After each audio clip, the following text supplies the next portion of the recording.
an Unspoiled Network podcast. This is Spoil Me, covering Underlord Chapters 17 and 18. In these chapters, both Lyndon and Yaren are right on the verge of advancement. And I am not sure how they're going to squeeze that into their schedules, considering what's going on. Welcome to Spoil Me.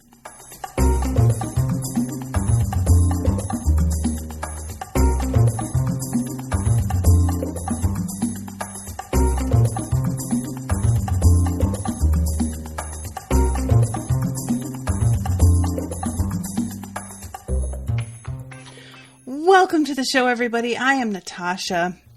Thank you very much to Andy for commissioning this episode and for being very flexible because I was a tad late today. You guys, I'm real mad that this was just too many pages for me to finish reading the book. I'm being smart here and slowing it down, but nevertheless, I don't know where. I'm just going to start at the beginning, as I should. I want to talk about things in the order in which they are in my mind, but I know that's going to be too confusing. I will say this, though. Jumping from one character to another in this fight is really harrowing. It's the kind of thing that it feels like every time I leave one, I'm so worried about what's going on with the other one. And I'm pretty certain that the author isn't going to jump time so that I go back to a character and they're at a different point in the fight than they were, or not put that far along. Right. But nevertheless, we keep shifting into a new character perspective right when some shit is about to happen. And I am just very resentful of it. It feels really rude and I don't like it. And I think that he should go sit in the corner and think about what he's done to me. So, chapter 17, that little ship had come out when they were all standing in that fog, sort of trying to recover their senses. And I had said I figure Kiro has to be on it. Well, it turns out it's the king and Kiro and Daji. And shout out to me for really calling the fact that Daji sucks. I can't imagine, out of everyone, he's certainly the one that I am glad mercy fell on his sword. And I can't talk about it yet. I really hope Mercy's not actually dead. I suspect she's not. I don't feel like she would be quite as serene as he describes her, because he says a couple times that the fear in her eyes at the prospect of her death is not as profound as he would have expected. And I think she knows that, it's interesting because her family has made it really clear that should anything happen to her, it's fine. Basically, they're like, you don't need to treat her with the same kind of hands-off reverence and delicacy that you do other Akura family. And I had assumed that was because they don't really care if she lives or dies. But the more I see the way that she talks about her time with her family, she described herself as the family genius when she was talking about her relationship with Harmony. Her aunt seems to have genuine respect for her. I wonder if there isn't some failsafe, that should she die, it will mean that she goes back to what she had been doing. And by goes back, I mean, she has been disabled. And in exchange for that, disability, they have let her be like away from the family. It's because from the way that her aunt describes it, she could go back to her family at any time. I had interpreted it at first as she was kicked out for something she did. And initially I thought that it was something to do with Harmony, that like their butting heads had resulted in a rift or some sort of embarrassment, and she had to like earn her way back in. But once she talks to Charity, it's really clear that's not it. Like, she could go back, and her mother apparently wants her to come back, and she's choosing not to do it.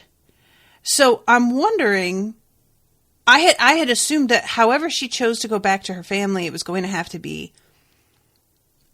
a full-on choice, that she was going to have to stand there and be like, all right, you know, Mom, basically, I'm assuming your mom's listening at all times. I take it all back. Let me be part of things again.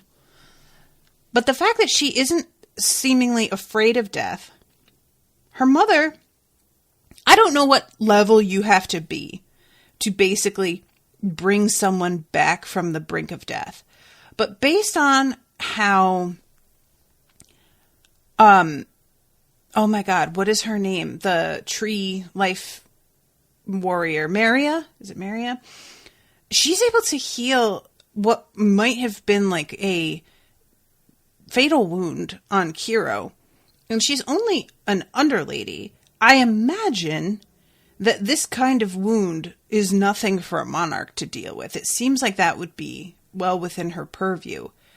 I don't know if that comes with any additional strings. If there is something about coming back to the family that there's like another layer to that, some sort of like, you know, but, so I'm like clinging to that hope with Mercy, because I just don't,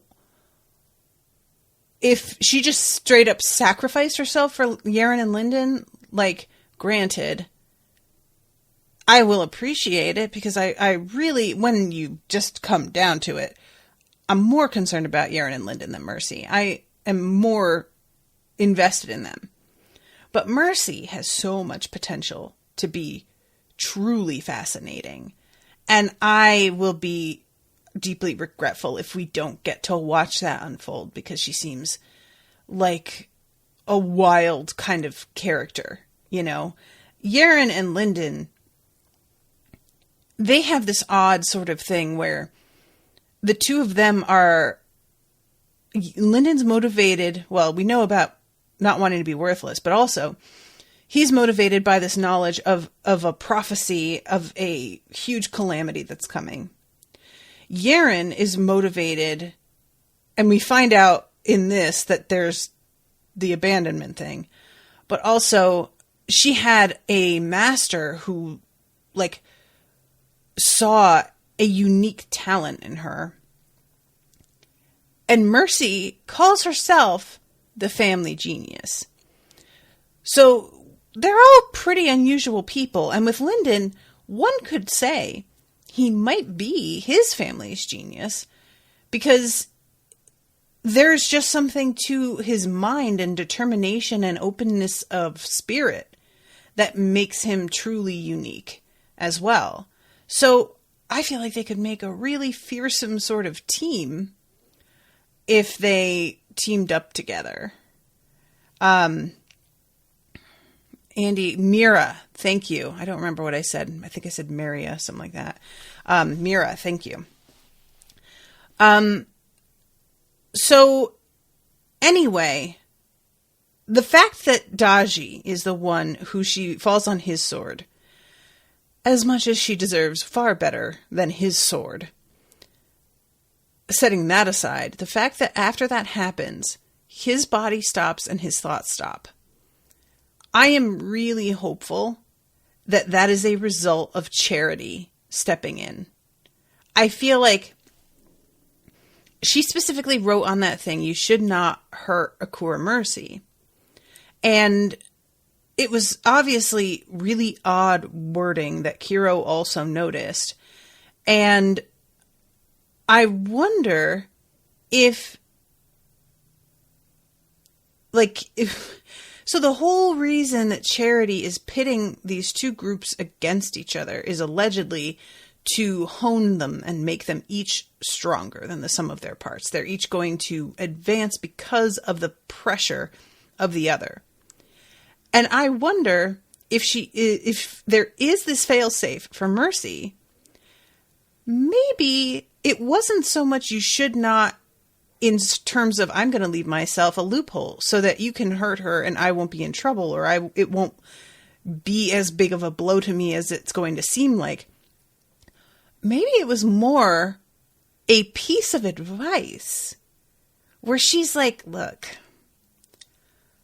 I'm not going to tell you what's going on with her, but from me to you, you don't want to hurt her because it's going to not go super well for you. And I don't know if that's it, but if it is, I'm going to be delighted because it came across as like a warning of consequences from her or her side of the family. And instead, maybe it's a warning about consequences from Mercy herself, who, you know, I don't know what it doesn't seem that she had advanced to Underlord before whatever happened to her. She knows what her advancement would entail and says to her aunt that she doesn't want to accept that about herself, but she knows what it is. And it seems like by not wanting to accept it, that means that she was at True Gold before whatever happened to make her go back to Low Gold. If she's at the peak of True Gold and she's the family genius, Lyndon and Yaren aren't Underlords yet. And they're both proving to be a match for Kiro and Mira and Daji. So I can only imagine that it isn't in their best interest to be going up against Mercy if she somehow goes back to being True Gold. I feel like that would be a very unhealthy thing for them. So anyway, I said that I was going to cover this in order, you guys. I said I would, but I just didn't do it. Sorry, I couldn't help it because I just see this thing about Daji here and he sucks so much. And I'm just so excited to see what happens to him. I really hope he dies. I hate him. I hated being in his head so much. And the thing about Daji is that he has some legitimate complaints. You know, his feelings on being just pushed around simply because you're weaker than other people and being looked down on because you're not from like the right family or whatever. In principle, he's right. It's bullshit. It sucks. And I get that. But on the other hand, he's one of those people who really assigns the fact that he's like, Daji's like an incel who is convinced that because he's like out of shape and not particularly attractive, that's the reason that all of these shallow bitches won't fuck him. When really it's because his personality is god-awful. You know, he really seems to think it's just like, well, I'm not at their level and so they look down on me. And it's like, no, you suck. And they can tell that you suck and that you're incredibly headstrong, filled with rage at everyone around you that you can barely keep a hold of. And he keeps thinking to himself like, well, you know, I might be ambitious or I might be angry or I might be whatever, but I'm not stupid. And I'm like, no, yeah, you are. Like, you almost, if your brother hadn't held you back, tried to go get up in a sage's face in the previous section. Clearly you are stupid. You have just had somebody buffering, you know, your worst impulses. And it's really, being in his head is so frustrating because in so many ways he has a point, but he's taking the complete wrong tact with it. You know, and that's a really good way to write a character, honestly, is giving them things that are legitimate to be angry about, but they interpret it wrong, or they like focus on the wrong aspect of it entirely, or they like just have such a self-absorbed perspective that they aren't considering everyone around them at all. And when he's thinking about how he got stuck fighting the Low Gold when the others get the real fight. This motherfucker literally says to Mercy, "Wait right there, don't move," and starts to walk away. He literally expects her to sit patiently and wait for him to be ready to come back to her. Who do you think you are, dude? Really? What are you doing? I love when she's like darting away from him initially and he tells her to stop running and she just yells no. Mercy just yelling no at people is it's so funny to me, you guys. It is so fucking funny. I just love her. No! Like, stay real, Mercy. I love you so much, girl. You are great. All right. I've talked about Daji. I've talked about the whole Mercy thing. I'm going to back up now, I swear. Okay, let's talk about what happens with the getting into the vault. Because we've got Kiro and Naru Huan and King Dakota and what do you call it? Aphin, and we got everybody all going back and forth. The king says something like, "Are you not afraid to show your face here? Ashamed. You broke the peace by attacking my people first, and here you lure us in with shameful traps. Are you still so afraid of us, even with all these underlords?" And it says King Dakota wore his emotions openly on his face. He went from gloating to suspicious in a moment. "You appear to be in fine health. At least your tongue is quick enough." And when it said gloating to suspicious, I was a little surprised that it was suspicious because I expected him to be angry at this, like, kind of questioning of his, like, honor. And then I realized, oh, he's suspicious because he thought he was going to come down here and just be like, hey, you guys don't know how to fucking fight back because of this fog. And turns out the king seems fine. So that's a bit of an unwelcome surprise for him. So Prince Kiro, when the emperor is like, "Oh yeah, and look, your son who really, he showed those true golds that he went up against who was boss, huh?" Kiro says, "I apologize if my actions disrespected you. Look, I've said it before and I'll say it again. I really hope that Kiro comes out of this alive." I keep getting mad at how much this author knows how to make me like my enemies in this story. He is just a decent guy. And especially there's a moment later where he's looking at Mira and he's like, "God, she is gorgeous in her armor and she's got her weapon and she just looks fucking fierce." And then he thinks that he can't take advantage of her attachment to him. And I was just like, come on, man. That was the exact right thing to say. Don't do this now. Shit. Because BT Dubs, y'all, he's going up against a dude who's got not one, but two cannons. If you could have heard the sound I let out, the cackle, when Lyndon reaches into his void key, or is it soul space? I think it's a void key, and takes out another one of those cannons.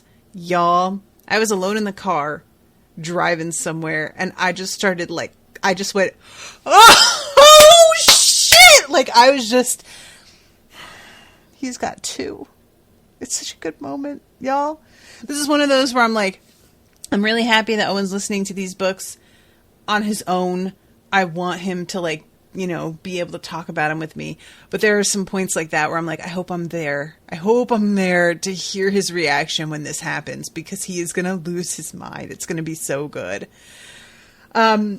So, yeah, Kiro is just a decent fucking, it makes sense why Mira is low-key obsessed with him in her way. We find out also that he took her in when his family didn't want to, and I'm really curious why, who she was to him, how they met, what happened there. But I thought that she wasn't completely there. And as Yaren puts it, you're cracked in the head. And it seems like she's aware how she comes across. She knows that it looks that way, but she's just kind of fine with it. Like, yeah, I mean, it seems that way, I admit, but I just really owe him a huge debt. And it's interesting that she's so easily distracted by what's going on with him. He's a real weakness for her. And also, not just like him being a weakness, but her preoccupation with him being a weakness, because she's like almost taken down by the fact that she's trying simply to fight through Sordor later. And she could have beaten Yaren if she wasn't talking about what he means to her, and doesn't seem aware of that fact that this monologuing is like costing her and giving Yaren like the only advantage she could get, because otherwise she might not have made it through. May not still. Hopefully she does. But yeah, so he apologizes, says, "I apologize if I disrespected you." And at this point, Lyndon's watching Yaren, and he sees her looking at him in this way, and leaping over the side of the railing. And he says, "The Nightwheel Valley already made it harder to see or sense anything. Under those conditions, using a veil, Yaren had every chance of reaching the gate undetected. But that wouldn't be her plan. She hadn't brought mercy. She couldn't enter the gate. She would hide nearby, meditating, trying to trigger advancement." And I was like, oh, yeah, that makes sense, I guess. So he is about to like follow her. And when he turns to see Mercy, she's already like grabbing him and going, "Oh yeah, we're going after her, no question." Because he's like, I think going and meditating to advance is like it's a valid choice, but we really should just go into the fucking vault. So he goes ahead, and we find out later that fucking Charity told Mira and Kiro and Daji that they either were going to likely do this, or she goes and tells them when she sees that they have done this. Either way, she's just cheating, and it's really, really just unsporting, and I don't appreciate it. I don't like it. So, and they go inside, and there's a moment where they sort of think somebody's behind them, but they won't close it. And I was just like, well, just close it behind you. What? I'm trying to find the moment where, oh, right. A few silver lances blasted from the station side. Some of the Underlords managed to release striker techniques, but the only one that mattered was from the king, an enormous battering ram of solid gray force, shaped almost like a fist that formed out of nowhere. It plunged down onto the ship, and it was met with a wave of black flame. The fiery power raised the temperature everywhere, incinerating the king's technique. Then there was a pulse of wind, and the ship turned into a beam of color as Athen's Madra shot them away.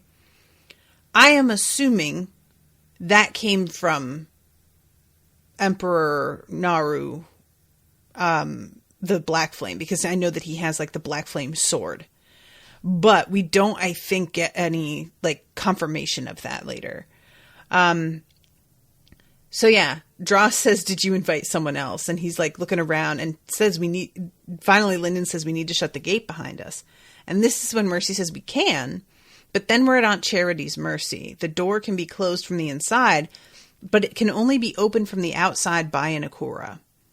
I could call for help, but my family. And shrugs. And I'm like, I understand your worry here, but I still really think you should just close it. Like, I just think you should just close it, girl. I just do. You'll figure it out. You'll figure it out. But they don't. So, this is when we go to Kiro's perspective. Without the sage's warning, they would never have noticed a few veiled Trugals slipping off the Empire's massive cloud ship. They would have pursued, missing their chance. Kiro still hadn't sensed anything. But thanks to Akura Charity's map, he knew exactly where to look. And as they approached, they saw the gate open a crack. I hate it. It's just so unfair. So they go in, and we cut back, I think, to Lyndon's perspective here. Oh my God. This whole thing with, like, Daji, I'll take them myself. See what the sage thinks when I paint her halls with their blood. Daji. Fuck. Can you just not? You idiot. Oh, you're such a fucking moron. Okay, I'm done. I just really hope he's dead by the end of this. I just hope he's dead. That's all I'm saying.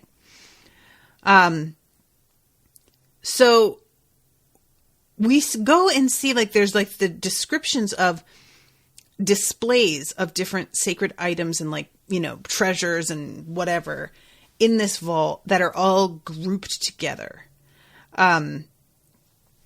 Let's see. Scripts on the spire shown in a host of colors, drawing an aura from all over the facility, and Lyndon felt like he could guess at its function even without opening his copper sight. It must siphon any excess aura that escaped containment and funnel it elsewhere to the rest of the house, which is kind of dope, and I would like to know how that's put to use. The hallway was as wide as the gate had been, and into the stone walls were carved house-sized nooks that contained the natural treasures. After walking into the hallway for a few paces, he stared into the first such opening on his right. A massive, scripted cauldron, big enough to cook an ox in, sat in the center of the display. It was filled to the brim with those black death aura skulls, from as small as a fingernail to bigger than an actual human skull. Other similar objects had been placed in the corners or on shelves around the walls. A black vase that spilled ominous green aura, a sword with a blade stained in green-edged black, and a little statuette of a cat licking its own paw with eyes that blazed green and black. The whole display radiated death.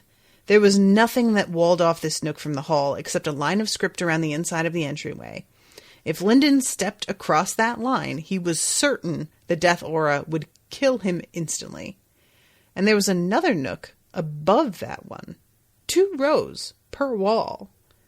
Whoo!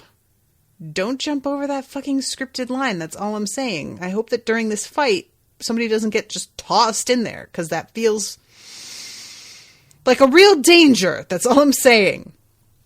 And then there's one that has the power of water, and there's a fountain in the middle.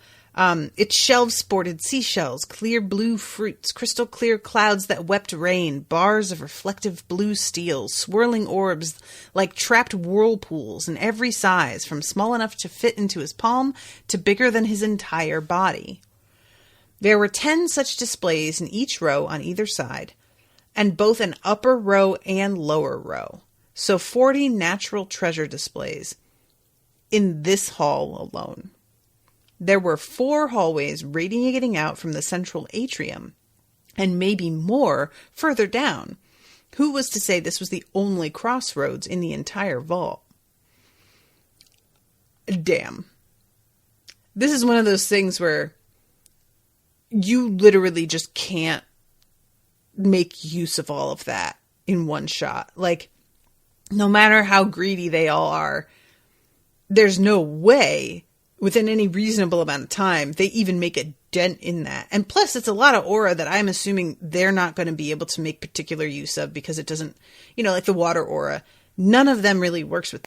It's not like I don't think that would necessarily be of any help to them, but it doesn't seem like it's what specifically they're after anyway. Oh my god, this moment, Dross says, if you find one for dream aura, I promise I will stop altering your memories while you sleep. And Lyndon, almost stumbles and he says, kidding! Or am I? You won't know unless you bribe me.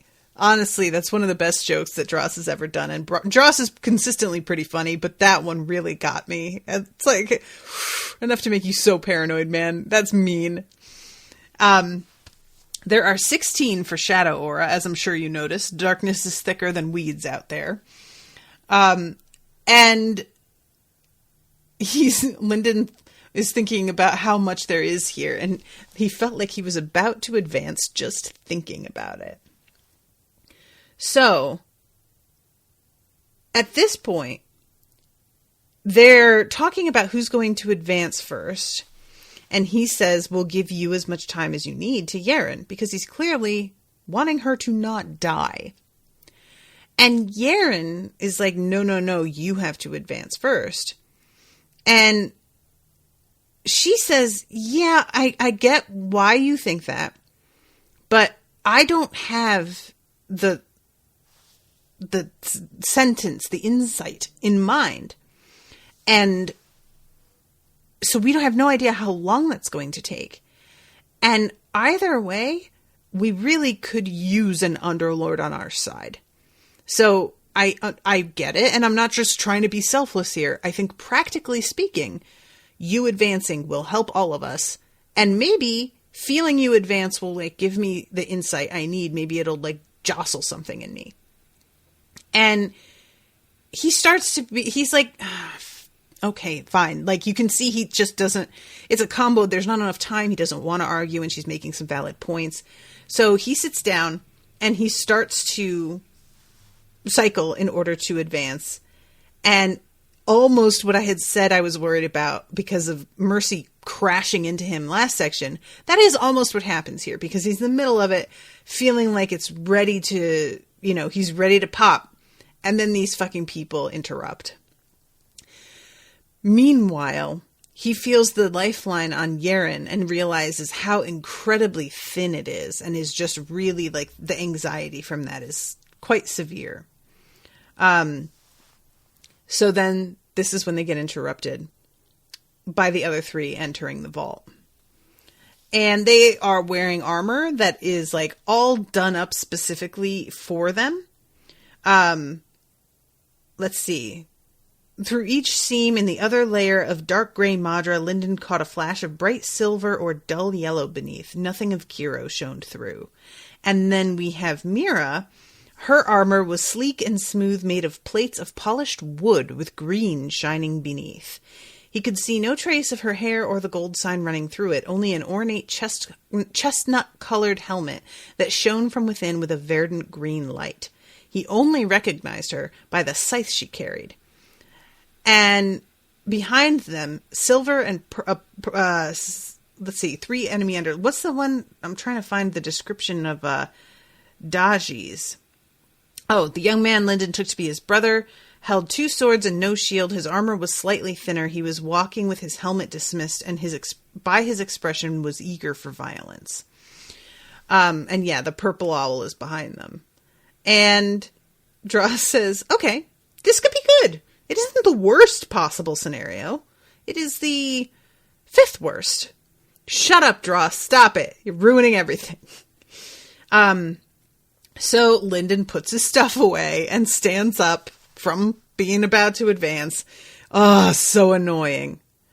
And I love this. He wanted to send a message to the Sky Swarm without broadcasting his thoughts to every mind within range. 3 Satian Underlords in the vault, Linden said quietly, require assistance.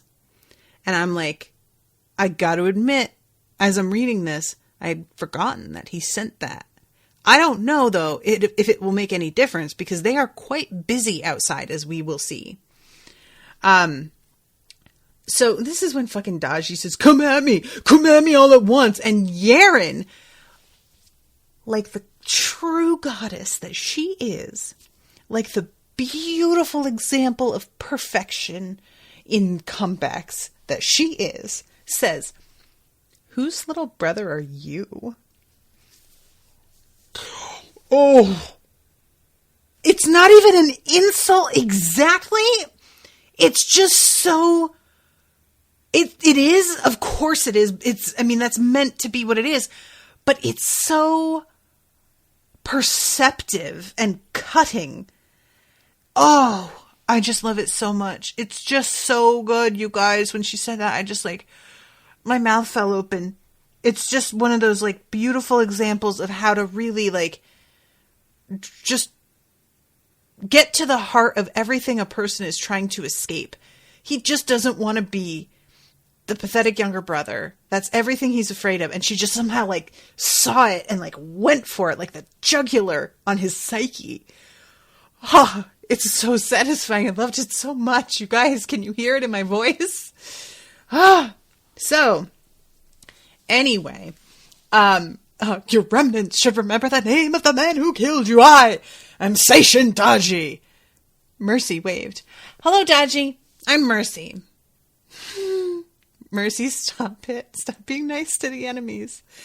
She's like Bolin in the recent episode of Korra that we covered, where he's just like chit-chatting with their captors. Mercy, stop. Stop being nice to people. But that's why Bolin's my favorite forever and ever. So Lyndon says, Yaren, are you feeling enlightened yet? And she says, can't say that I am. Then I don't see a reason to leave, he said. Do you? And she just tries to be cool and be like, I'm starting to like it here. But he can tell that she's flipped out a little because she's coming up against them with such a disability at this point. She's got a real handicap that she's closer to death coming into this fight than she's ever been. Her fights have always, like, re-listening to the second book, there's a moment where he describes Yaren as describing the people she fights as already having lost. Like, she goes into everything with this assumption of victory. And she doesn't have that here, man. She's fighting people who are stronger than her anyway. And now she's also got a piece of her life force missing. Like, yeah. So Mira's voice rang out through the hallway. We expected you to use this time to surrender. I'm glad you didn't. And here begins the fight. Now, I'm not going to go into every single thing. And I know I've said that before, and I kind of have done it anyway, but I'm really, really, really going to try not to do it. I love when Mercy says, 3 of them, 3 of us could be worse. And Dross slides out and says, and she's like, oh, you're right. We outnumber them. Mercy is so positive. I just really enjoy it. It's just, she's a refreshment. So here begins the fight, and Mira goes after Yaren right away, which is really annoying because Lyndon had intended to take Mira on himself. He is aware of the weapon she uses. He's got this giant lifeline that apparently she can barely affect.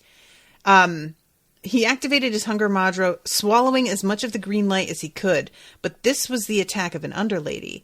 The light knocked his white hand back, splashing him with a Madra that attacked his lifeline.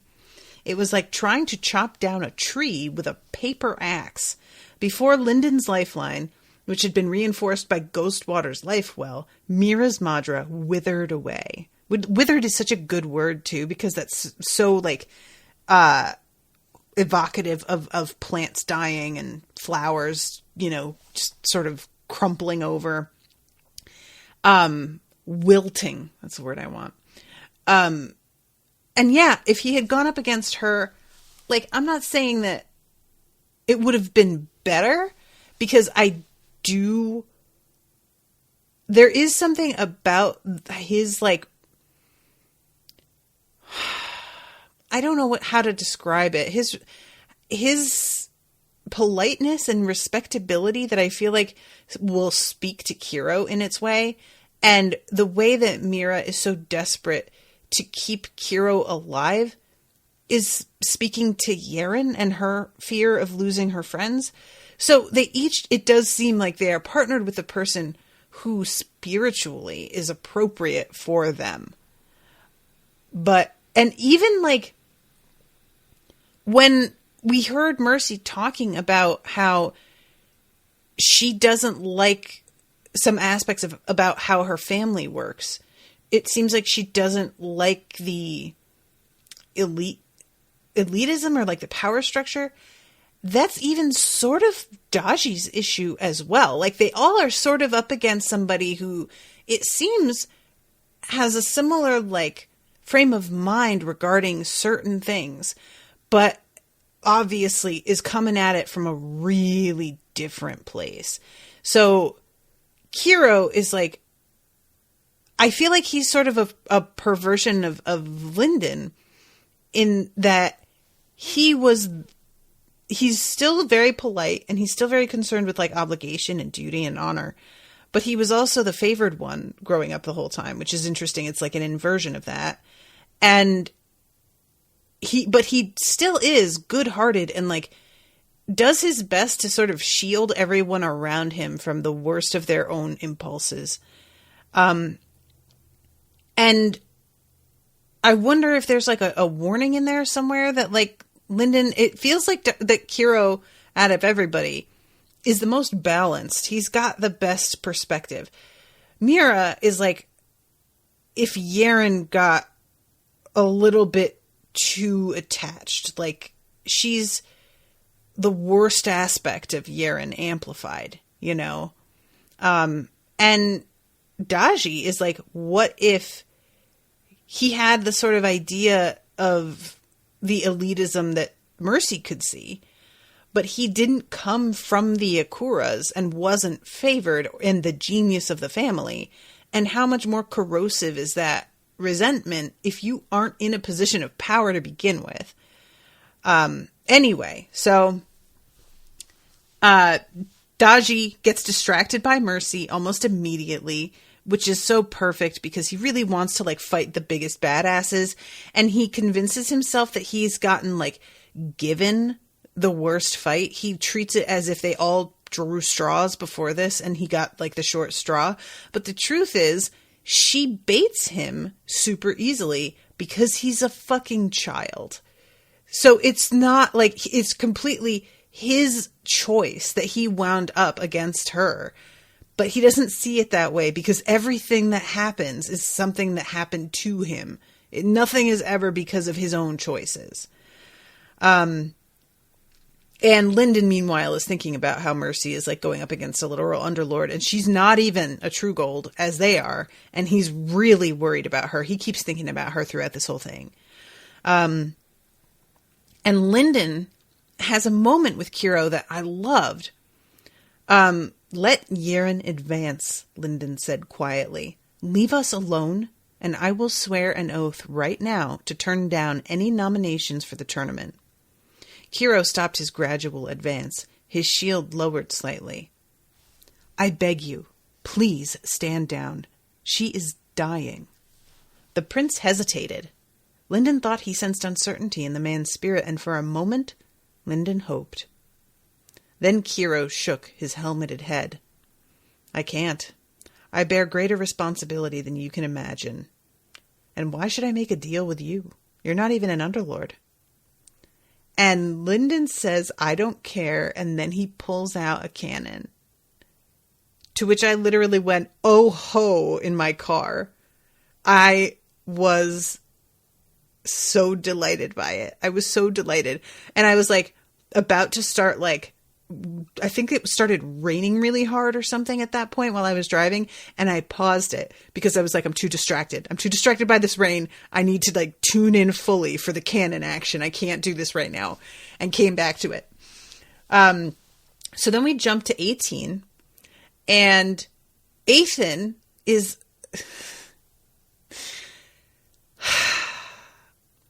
every time Ethan thinks about what could have happened, the worst case scenario of like, well, if so-and-so brought this, or if they were able to do this, it's never, and even my body couldn't have stood up to that. It's never, I don't even think I would be fast enough to be able to handle. No, it's, oh, and that would be so embarrassing. That would mess my hair up. Can you imagine what would have happened to these new robes? Ugh. And I am just dying of curiosity of what Ethan really has up his sleeve. Like, we have, but it's always been like a one strike moment where he like looks around, nobody's looking, okay, quick. I want to see Ethan with no witnesses in a really full-blown battle mode. And I want to see what it takes to get him worried, because he just doesn't seem to have come across it yet. And it's not like he doesn't admit that this overlord is too much for him. Like, he's talking to the king about it in the last section, and they both admit that they're not going to be able to, like, just take on everybody, even though they're pretty far along. They're up against somebody who is higher level than them, and they admit that. But Ethan just doesn't ever seem concerned about it. There's never genuine worry. You don't ever hear him go, in his mind, I have no idea how we're getting out of this. You know, it's always like there's this sanguine attitude of, I'm sure we'll be, you know, I'm sure that later we'll laugh about this kind of thing. And I want to know more about what's going on there. I really do. Like, okay, anyway. So, your turn, Ethan called, and behind him the Emperor spread his wide emerald wings. We know, Naru Huan said. His spirit surged with power. So, at this point, this blade comes down against their cloud ship. And this is meant to just basically break the whole thing apart and leave them all completely, like, defenseless. And Naru Huan pulls his black flame weapon out. And he sweeps it up, slashing at the sword, descending upon them all. Now, it's hard for me, like, I think this is what Lyndon saw before they were leaving. I think that this is meant to give us a bit of, like, a marker for what is happening when in respect to each character. You know, because, like, there's a moment later with Daji where he hears the cannon go off. And so that gives us a marker that we're not further along in that timeline. We jumped back a bit to go join Daji and see what was happening with him while Lyndon was doing his thing. So I think that's what this is. Which, honestly, can I just say, like, how great an idea it is as an author to handle it this way, because you want to see everybody's perspective in this fight. Staying with one person, one character, would really be a loss, but it can get really confusing when you have this much action going on. And I really appreciate having those, like, touchstones around to kind of orient yourself time-wise on what's going on, and to let yourself know, like, for the author to remind you what another character's interpretation of that thing that just happened might be, you know? Because everybody, like, the feeling of that cannon, it's not familiar to anyone. And I don't know that Lyndon told anyone he had that thing. Because I feel like it pops up for Yaren, too. And she's just like, what is that? Which I would like to know, like, dude, why didn't you confide in your friends and tell them that you had a couple of fucking cannons? But they're very short on time lately, so. So at this point, without the reaction speed his iron body gave him, he'd have fallen to the forest below, which would have been beyond embarrassing. Which is just, you know, again. The Sation King's smaller cloud ship had caught up to them, which had been inevitable as soon as Ethan had lost his grip on the propulsion. Enemy Underlords caught up to them, flying up from the forest to land on their cloud base or cling to the sides of their hull. It was a pity. The portal to the Black Flame Empire was just in front of them, a tall column of darkness leading into the night sky. Now the king himself looked down from the tiny cloud ship, a grin splitting his bearded face. And he's basically like, leaving so soon? And I'm like, oh, get some new lines. You are so boring. And I don't mean boring like the author wrote him in a bad way. I mean, the author wrote him really well to be someone who just leans into cliches and thinks that he's original. It's just painful. By this time, Station Underlords had crawled up on the ship from all sides. Narusea drifted over to Ethan, her sword of rainbow glass shimmering in one hand. She looked as grave as the situation deserved, but if he didn't know better, he'd have said she was enjoying this. She kept her voice low. you think the sage is watching us? And he says, oh, yeah, absolutely. And she says, good. This is my chance to give her a show. And I'm like, what's that about? What are you waiting for a chance for? Like, what are you doing? Is it that she's hoping to prove that maybe she's a good contestant for the tournament? Maybe? Because she's an underlord or an underlady, right? I think. I don't know. Maybe she's not. Does it say? No, I don't think it says. I don't know if she's even at that point. Ethan casually slapped aside a ball of wheeling golden energy that would have crashed into Cassius's back. The Underlords on either side would avoid bloodshed as much as they could, but there were many Black Flame true goals on board. Accidents happened, and a Court charity would not hold a handful of deaths against anyone. So Ethan had to hold those accidents back, at least until the sage herself intervened. And she would, after his students finished their business. So, when he says after they finish their business, I am assuming that's just his perception, that he knows that's where they are. I don't know if that message that Lyndon sent got to him, but I do think he probably didn't need to send it, because probably Ethan just knows.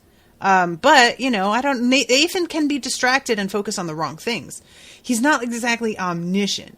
He's just able to, like, when he searches out information, he is able to get it. Ofer in the chat says, yes, she is. Okay, thank you. So yeah, maybe that's what it is. She's just trying to show off a little bit and be like, I got this, check me out. So then we go to Lyndon, and this is when we find out all of the like experimentation to make these cannons, and the fact that they take some time to get their juice back up again to fire a second time. So he brought an extra one. And I just can't with the fact that he fucking had another one. I can't with that, guys. I just... Because he doesn't do that incredibly frustrating thing that characters do when they have like a really great weapon and they fire it and then they're like, all right, I'm done. I'm sure they're dead now. He's like, all right, that might have killed him, but it also might not have killed him. So I'm going to do this one more time. And then he goes back and he picks up the other one again. And like, just, it's so good. It's so good. I love it so much. So the force lit up the hallway with another flash and a roar, tearing a groove in the floor. This time, he caught a glimpse of the Underlord again. The man's body was spinning through the air, his armor chipped and smoking. His shield was nowhere to be seen, but his sword was still in his hand. And he asks Dross for a battle plan, to which Dross is like, I don't know, did you just see that man go flying? I don't know that you really need a battle plan. And then at the end of like looking through it, he's like, actually, maybe you did need a battle plan. Okay. Yeah. Because he's like figuring out what can work and what can not work. And he eventually is like, look, best bet for you, and I'm not trying to be a dick, but genuinely, is to run away. I'm just saying. I know you're not gonna, and that's not what you want to do, but I feel the need to say that out loud. Now, here's the plan, but it's risky. And then we go to Yaren, and I'm like, no! What happens with Lyndon? But then when I'm with Yaren, I'm like, ooh, maybe she advances here. She does not. But she does get her insight. So, Mira is over here. I'll kill you. You made him bleed. And Yaren is just like, oh God, you were really like, you're not okay. And is so busy monologuing that she didn't hit Yaren a second time when she could have killed her. And let's see. Mira didn't defend herself. She pushed through the endless sword, heedless of defense, scythe swinging for the kill. And this moment, you guys, oh, it just really hurt my heart. Yaren is like, all right, this is it. I'm going to die. Silently, she apologized to Lyndon, to Ethan, to Orthos, and even to Mercy. She knew the pain they would go through after her death. But she also felt a little relief. At least by going first, she wouldn't have to feel the pain of losing them. Something in her soul fire stirred. Y'all, can I tell you how often I think about what if Owen dies on me, my fiance? Just saying that right now just made me really well up. When you lose people who mean a lot to you in your life, there does grow a low-level paranoia that wasn't there before. Before you've lost anyone, there's always the vague hypothetical. Oh, they're, one day they'll be gone. But once you lose people, really, it suddenly isn't, oh, someday on their deathbed. You realize that's not how that happens. People die suddenly. People go in an unexpected way and you don't get a warning or time to say goodbye. And that, I think, is the meanest part, is that not getting to say goodbye sometimes. And I was saying to Owen yesterday how constantly paranoid I am about his safety. It's just a constant concern. And all of a sudden, this moment, she realizes that this is the thing that she's worried about. And she makes the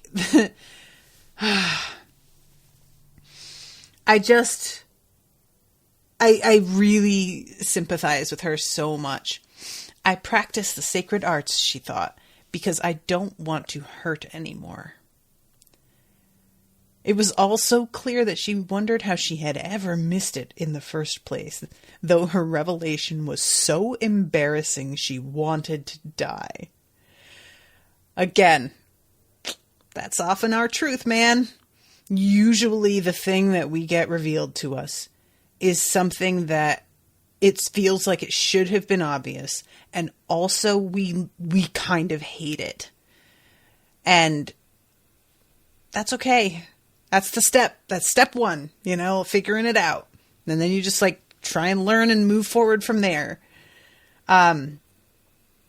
Mira hurled herself toward Lyndon, leaving a streak of green behind her. First she had tried to kill Yaren, now she was trying to take someone away. Yaren used the endless sword. At the same instant, so did Yaren's shadow. Double the pleasure, double the fun. This bitch can't handle two of these, okay? She pushed through the one, but no, not two. And she turns and looks at Yaren and looks really fucking scared. And not scared oh my God, you're going to kill me. Scared you are holding me back from getting to him and he might die. Which I just hate how much they get each other. And they don't, there's no benefit to them getting each other, but they do. And Mira turned from Yaren and raced away once again, trying to escape. After fucking Yaren says, "Did I say you could leave?" And I was like, bitch, marry me. I love her so much. Yaren's one of my favorite characters of all time, I think. I just love her so much in my heart. I want to be her friend. I wonder if she would have any patience for me. So, here is when we go to Daji's POV. He'd been born to fight. Everyone said it. And he says something to himself about how, one of his sword trainers, yeah, here it is. His swordsmanship tutors said he was a savage, which he knew was a compliment. Sweetie, I don't know how to tell you this, but not exactly. I'm certain it will be advantageous in its way, but I don't think that's what they meant when they said that. But okay, sure. And this is when he's following Mercy, and yelling at her to stop running, and she says no. And why did Kiro get the real fight while Daji had to play catch the mouse? He hated to let his prey go, so he turned to look. "Stay right there," he said. You fucking moron. So then, once he finally, she uses a technique on him that kind of drains her. And he begins attacking her with throwing the rocks that come out of his, like, armor, which, I don't know. That feels, like, really lame to me, but fine.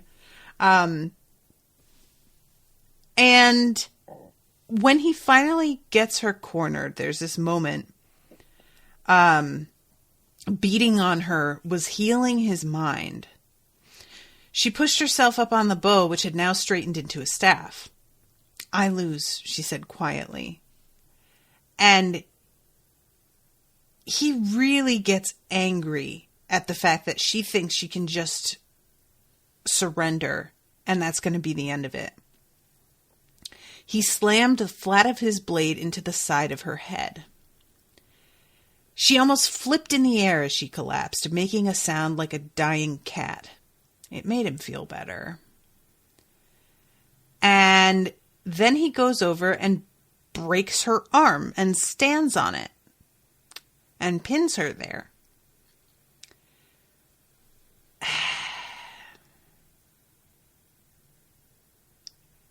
And then he spits at her. I just want him to die so bad. It's not even exactly that he's a sadist, because I picture a sadist as being somebody who just, like, at the, like, all times is just, they enjoy watching people in pain. It's more that his anger takes over to the point that he is transformed into a sadist. Like, the anger is, like, possessing him. It's like there's a being that takes over. And I don't mean to say that in that it sounds like I'm removing responsibility from him, and I'm not. But it's so gross how it, like, makes him feel better and, like, soothes him to get violent like this and to hear her in pain. And, like, you know, he's an Underlord. She's a Logold.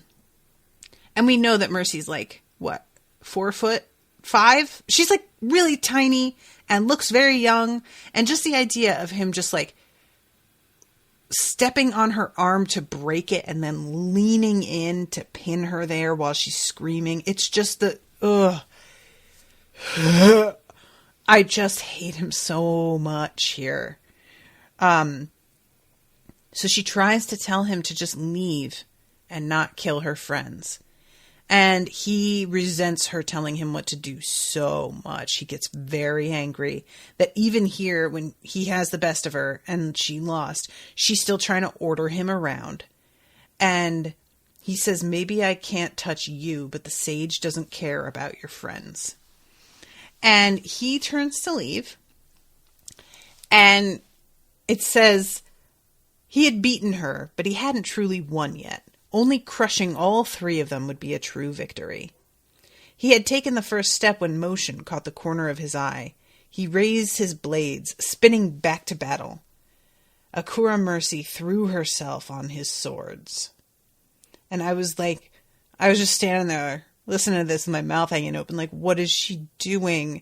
And that was when I was like, he saw sadness and pain in her, but no fear. And I was like, okay, I don't think she's going to die then. I was hoping that she, like, for a second I thought she's just straight up sacrificing herself so that he'll get in trouble and be taken out of the equation.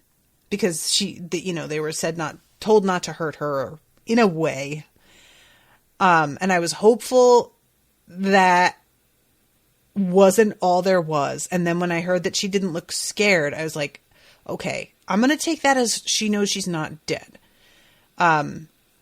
It could just be that she's not afraid of death, but I don't think that would be it. I just don't think that's it.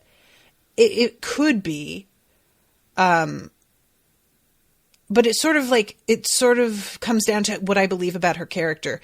Do I think she'd be more willing to sacrifice herself and die than she would be to call upon her family for help? No, I don't. I don't think so. So we'll see. And he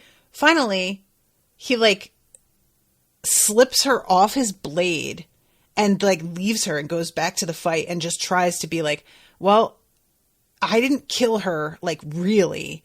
And the sage is going to have to know that.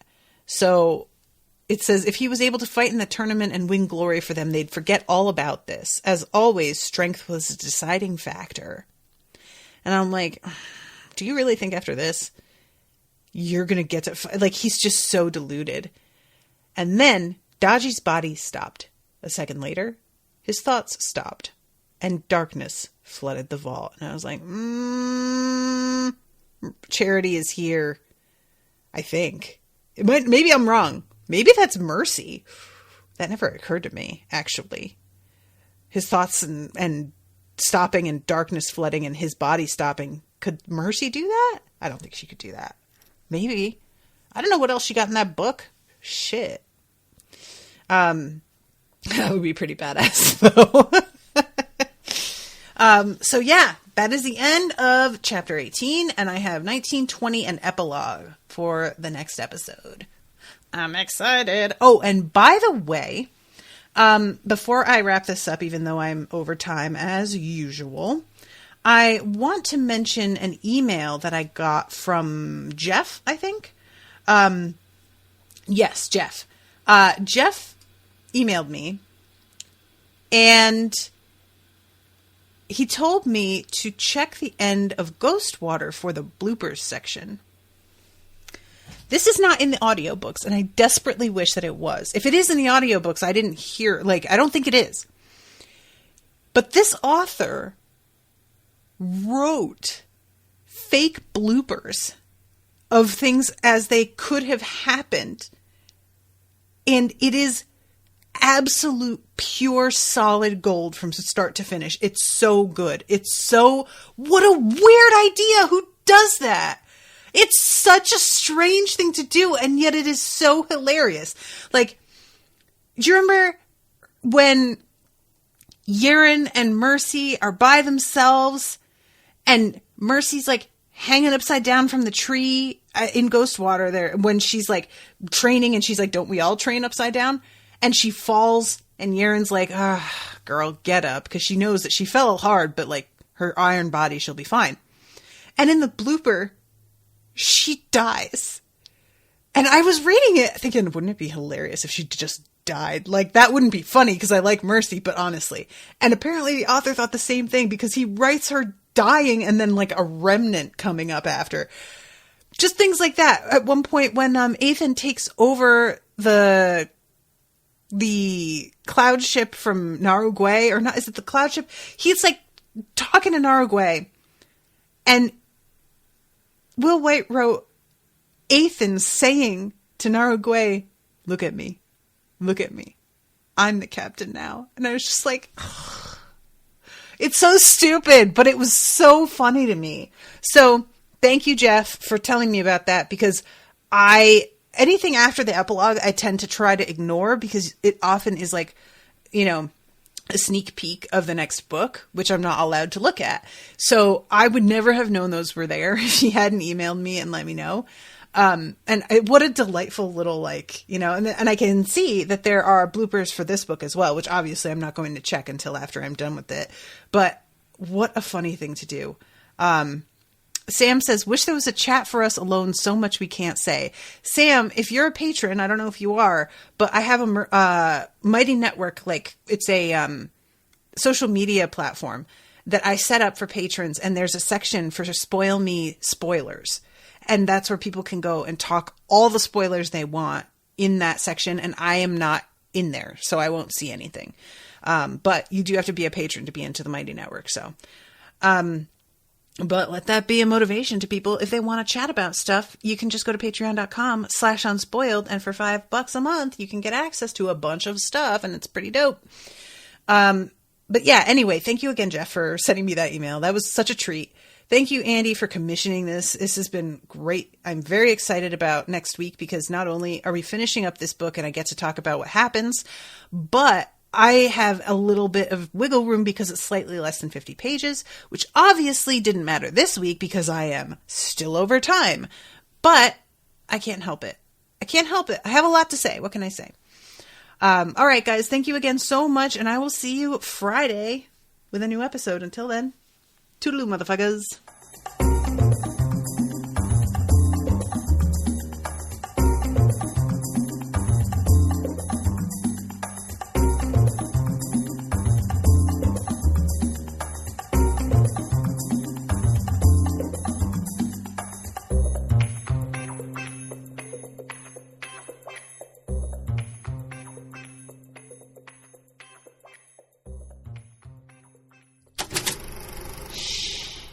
was an Unspoiled Network podcast.